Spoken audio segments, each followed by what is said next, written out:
politics, we're now at a moment where I like to call a moment of fellowship. You know, fellowship goes back a long way within every community, particularly in the African American community, where we get around the table with friends, with family, and we just share time with one another over a delicious meal. Chef Michelle was kind enough, generous enough to whip up the red fish, the black-eyed pea salad, and the Swiss chard, the greens that you put your pinky up. So we're going to dig right into it. I want to say a moment of gratitude. I'm grateful for friends. I'm grateful for family. I'm grateful for the opportunity to fellowship. Definitely grateful for the food that will nourish our body. And I'm grateful for folks that decided to chime in and share with us, all right? Y'all dig in, man, and we can continue to chop it up. James, I got something I want to ask you about, brother. I got something else we didn't get to. You know, it's called Fish Fish and Politics, right? And there's a point in the book where you talk about how you had not been politically active, right? There's a part where you talk about you weren't involved in politics, but there was a point in your life where you had to get involved in the political system because the political system was getting involved in your life, right? And you reached out to a lady by the name of Maxine Ward, and you found that to be beneficial to you and to the progress you were trying to make. Tell me your view on politics now. How do you feel about the importance of, we're what, weeks away from a national election, a midterm. What's your take on the importance of getting involved in being civically engaged? Yeah, I mean, I think it's very important to get involved.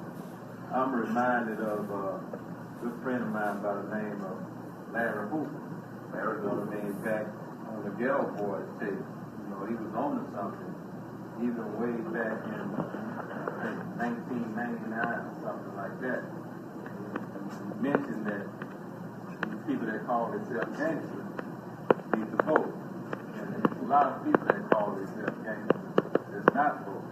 So it's important to try and awaken the sleeping giant that's out there that's not participating in voting, because, you know, voting should be a lifestyle. Right. I mean, it should be something that we do like we brush our teeth every day. Right. An opportunity.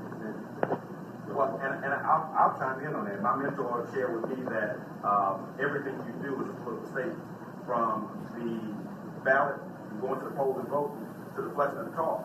Right. And what she meant by that is that water that goes down in the toilet. No, really, that's what she said. And I listened to it. And what she meant by it is the water that goes down the drain is governed by a municipality.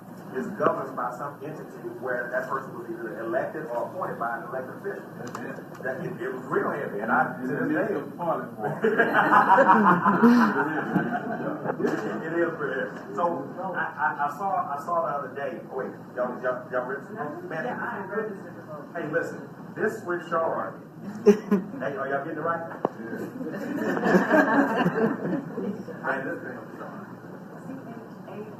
All right. I'm challenging you to come up with a poem. Titled Swiss chard. That's really going to stretch my repertoire. All right. So we got an election coming up that's around the corner. It's very, very important.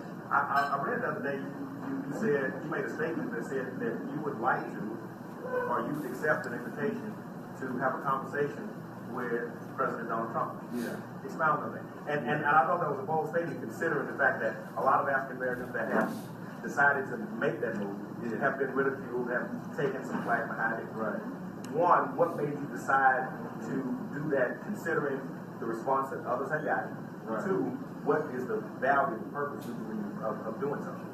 Well, you know, I noticed a lot of people criticize Kanye, and, you know, maybe he deserves to be criticized on some of the things, you know what I mean? But there's one thing that really stuck out that meant something, and it's the area where a lot of guys that got this astronomical amount of time where drugs are concerned and less violent crimes are concerned. You know, I really feel some way about that.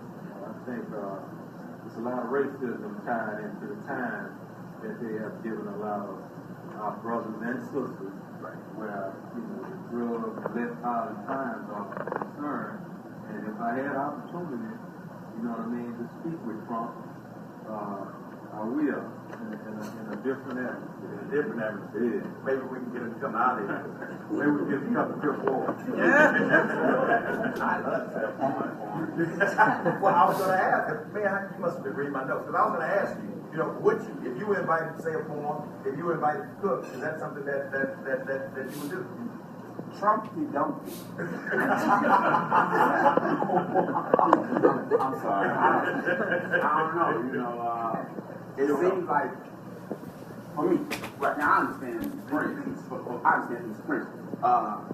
For me, I don't think that I could survive the financial ramifications of that business like that. Yeah, see, my little 10,000 followers, they out. I got it. Now, and you know, what made me want to answer that question, Dave, is the idea that, you know, I'm a big student of Dr. King. Right. And I read the stories of Dr. King going to the White House to meet with presidents that necessarily didn't have our best interests at heart, and that were not willing to budge lest he stepped inside of 1600 Pennsylvania and argue, debate, and negotiate in order to get them to change their mind, or not change their mind, but to impress upon them the importance of changing their mind. Right. And so that's why I take it wouldn't be at the White House. I wouldn't be no closer to have him understand our history. And so for me, I don't know how. I don't know if I could reach him. You don't think this Swiss chart? I'm excited. The song. And I don't want to help him either. Put some good seasoning on it. And man, she did put some great seasoning on food. I got to tell you, this ain't no, you know, this ain't no season called good. Y'all, we hold it back because we really want to dig in. We're going to get a chance to dig in because our time is almost up. And I am excited about today. Tonight, I'm grateful for all the folks that joined us by Facebook Live. I'm excited about all the folks that took time to come and join us here live in the studio. And I'm super excited about our guests. Seven, thank you for that word that you spit, you know, on fire. Thank you for the fire, for food. I appreciate it. And brother, thank you for your time. Thank you for your service. Thank you for deciding to put pen to paper and inspire a little boy like me from Fifth Ward, Texas. All